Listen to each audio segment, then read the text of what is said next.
कुरान पाक को तर्जुमे के साथ पढ़ना ज़रूरी नहीं है। अगर आप पढ़ लेंगे तो आप गुमराह हो जाएंगे। आप ये वीडियो देखें फिर बात करते हैं। कुरान मजीद को तर्जुमे के साथ पढ़ना जरूरी नहीं है, ये याद रख लें। आलिम बने, समझे, फिर पढ़े आप। अगर कोई कहता है कि तर्जुमे के साथ पढ़ना जरूरी है, मैं इस जाहिल और इसके जितने बाप हैं कमीने, मैं उन सबसे कहना चाहता हूं, अगर कोई उसका चमचा कड़चा यहां बैठा है वो भी गौर करे। मेरा क्लिप रिकॉर्ड करके प्योर कुरान हम खुद नहीं समझ पाते, अपने अंदर इतनी सलाहियत नहीं है। खुद समझने जाएंगे तो इधर उधर निकल जाएंगे। बिल्कुल किसी मुतरजम की तिलावत आपने नहीं की, ये बात याद रखें। हाँ, बंदा जब कुरान का तर्जुमा उठा के इसमें गौर व शुरू करेगा, ये गुमराही का दरवाजा खुलेगा।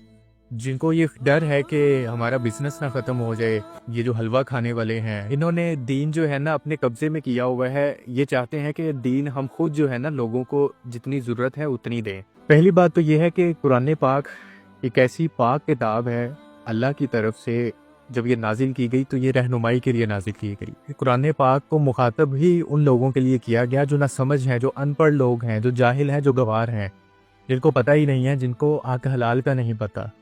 और ये लोग हमें आज क्या सिखा रहे हैं, ये उलमा इकराम जो जिनसे हम दरस लेते हैं, जिनके पीछे हम जाकर नमाज़ें पढ़ते हैं, कि हम इतना यकीन रखते हैं और ये हमें क्या दरस दे रहे हैं बैठे हुए कि आप जो है कुरान पाक पढ़ नहीं सकते। दलीलें क्या दे रहे हैं जी, आप इसके अहल नहीं हैं। कुरान के अंदर जो ताकत है वो तस्खीर कर सकता है, मुसख्खर कर सकता है, उनको उजागर करता है जिन पर जंग लग जाते हैं। जब हमारी अक्ल पर पर्दा पड़ जाता है तो कुरान पाक को सुनकर, उसको समझकर जब हम पढ़ते हैं फिर हम अच्छाई की तरफ जाते हैं, फिर हमें हलाल और हराम में फ़र्क नज़र आता है।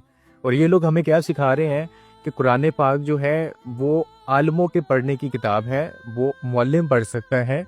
आप इस काबिल है ही नहीं है कि आप उस किताब को पढ़ सकें तर्जुमे के साथ। वो पाक किताब जो हम सब के लिए रहनुमाई के लिए उतारी गई, इन लोगों ने उसको डिवाइड कर दिया है कि उसको पढ़ने के लिए भी कुछ लोग मखसूस हैं जो इसका तर्जुमा कर सकते हैं, जिसको पढ़ सकते हैं और समझ सकते हैं कि कुरान पाक में कौन सी ताकतें हैं, या हम कुरान पाक को पढ़कर कितना मजबूत हो सकते हैं।